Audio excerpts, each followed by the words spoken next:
I'm Jeffrey Colon from the brand studio at Microsoft Advertising, and you're watching and listening to the Disruptive FM podcast, brought to you by Microsoft Advertising, Intelligent Connections. I'm here with CEO Rob Bernstein of Reprise. Yeah. Reprise. I always say like Reprise. CEO. I'm kind of more an MD. MD, but I think it's come on. like a CEO. Yeah.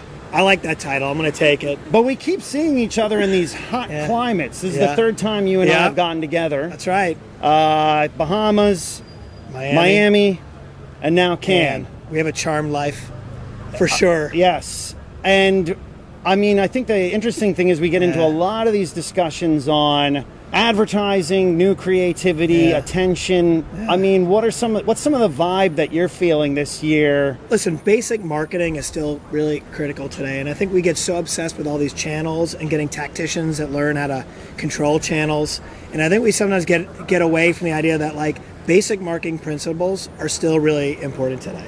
And so what I think we've really gotten down is like audience-based, right? We've always been marketing audiences, and it used to be panel-based. Now it's like people-based, right? So we've got more data than ever.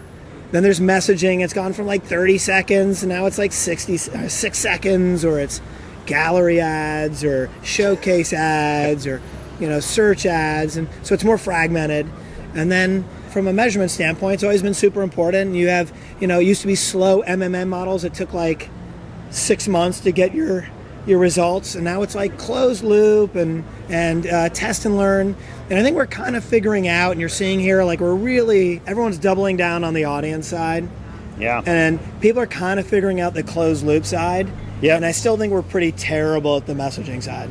And so I still think, like, even though we're here and we're celebrating creativity and there's some amazing stuff, I do think in the sort of digital ecosystem, brands are still struggling because, I mean, like, let's face it, it's hard to take an idea and a concept and then express it across like 30 different canvases and content types across multiple channels. And it's just something that I think we have to solve for. We just need better consumer experiences and creativity. I mean, most brands are still following this brand, management or imaging where they say, this is the message we want you to take in. But they're not really listening to consumers yet. At the same time, every brand is saying, hey, we need to listen to consumers. How do we get better in this area? It's a struggle. I think one of the problems I have with creativity today, we call it creativity, is that brands are more focused on the lower funnel and just hammering you with creative, right? So they're retargeting you, and then everywhere you go, you're getting hit with creative. But the upper funnel stuff is where I think brands are falling down. And so you work with a creative agency, and you create this brilliant concept, but it's literally created for a platform. And then from there, you try to figure out how do you make it then work everywhere else, versus here's the great idea, and like, how can it live everywhere? Or does it not have to live everywhere? Can it just live on one channel as like a campaign execution?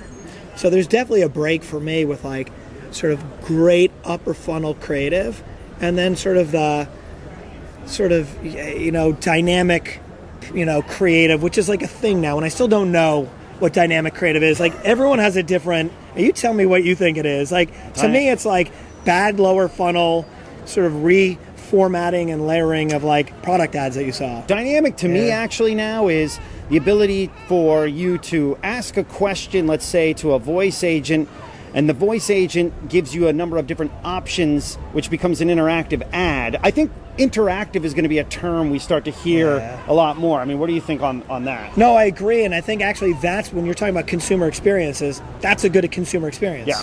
Right? Yeah. So the dynamism is sort of giving you what it thinks you want based on smart sort of signals that it's pulled, rather than, hey, here's the weather and here's your location, here's a piece of creative and I'm going to layer in this content like, hey, Rob, it's really cold out.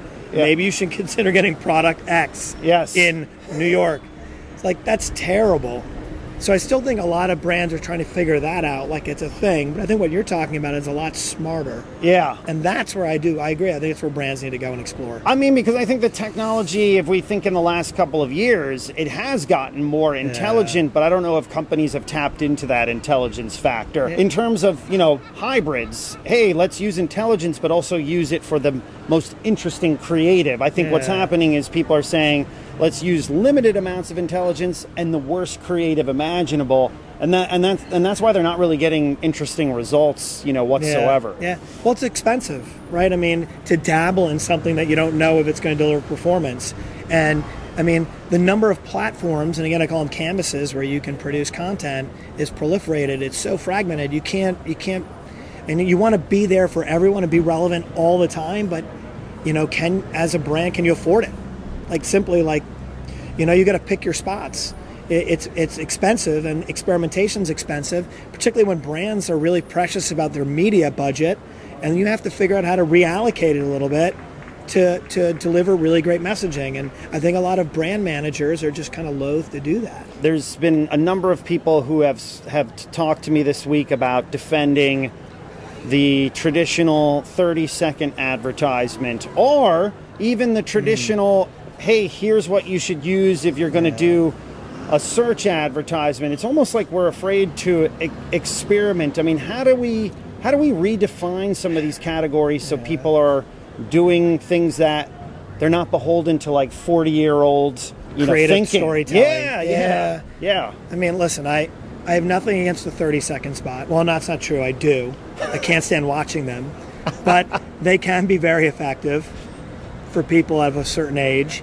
And I think, though, 30-second spots, and we've talked about it. I have young kids, and some of them don't even know what the broadcast networks are, and they don't understand linear. They still just don't get it, and they can't sit through 30 seconds. They would rather pay for content, or they'd rather have me pay for their content. I think 6-second spots, brilliant. They stay super engaged. 15 seconds, they throw their phone over. It's not viewable. I would say 30-second spots are simply not viewable. In fact, Magna, our investment arm, did a study recently with a company called T-Vision. And what they did was they put basically cameras in rooms kind of Nielsen-like across the country, and they wanted to see how viewable TV was. And what they found was, remember back then, a few years ago, it's 30% of all digital messaging isn't viewable, it's unviewable. Well, it turns out what they discovered was 30% of all TV creative is unviewable. People just aren't in the room. People leave. Yeah. Or they go down, right? Their eyes go down. So, I think, again, 30-second spots, is it really efficient and effective? It can be, but is it dated? Are young people today, the audiences that we all really care about, can they engage with them? I don't know. I have another one to add on top of that. I think it's interesting when brands advertise on outlets like ESPN, where a majority of people watch those ads in a loud setting in a communal bar, and there's no captioning on those ads. Right. And all the time, I've heard salespeople from those units say, hey, if you added captions, it actually would be beneficial because people aren't going to be able to hear it. The sound is off. Essentially. So it's we have, I think, a long way to go in terms of even thinking about accessibility in a lot of these different areas. But I think OTT and addressable TV is getting smarter about it, and they're testing sort of 6-second formats. Listen, I think force view can be very important for brands. Different ad formats are, have different levels of impact. I think one thing I haven't seen is, how many seconds of exposure to an ad actually drives impact? And you'll hear different edit. It's 2 seconds, the human brain can consume whatever, and then it's no, it's 6-second force view. It's and the same platforms are selling both things, and it's is it 2 seconds, or are you now saying it's this premium 6-second experience is 10 times better? What is it? There are studies, I don't know how believable they are, but what is truly the impact of different rates of creative and the amount of attention and brand affinity that they can deliver? I don't know. All right, so I got to ask you, what are you bullish on the next year? Yeah. What trends do you think, are you excited about? Because there's definitely some things out there that you probably want to, test and learn with. Listen, I still am bullish on video. I really do believe that force view video actually is going to have a big impact, and that's why I keep talking about the 6-second video. I really do believe it. Obviously, automation, smart bidding, some of the things we're doing, on the Bing platform, they work. I mean, it doesn't mean that there isn't a place for humans. They're inputting sort of the strategy into these platforms to deliver really great advertising, but we see it working. It's impactful. So, and it also makes it more efficient for my team. because you have, these young, analysts and buyers, and it can be very laborious to manage all these campaigns. And when you can have the platforms kind of deliver the audiences to you, the best audiences for the best conversion, that gets me excited. It means my teams are happier, right? The right people are getting the right messaging, which is great. AR, still not super sold on yet. I don't know about you. I like it. Still feels like a toy to me. Managing Director Rob Bernstein from Reprise Media joining me. I thought we were going to go with the CEO. That's right. Well, we're going to make you the CEO. So the Next year. CEO of Reprise Media, you heard it here first, joining us on the Disruptive FM podcast, sponsored by Microsoft Advertising. Always good to see you. Dude, man. Good to see you, bud. Good stuff. You've been listening to Disruptive FM with Microsoft's head of brand studio, Jeffrey Colon.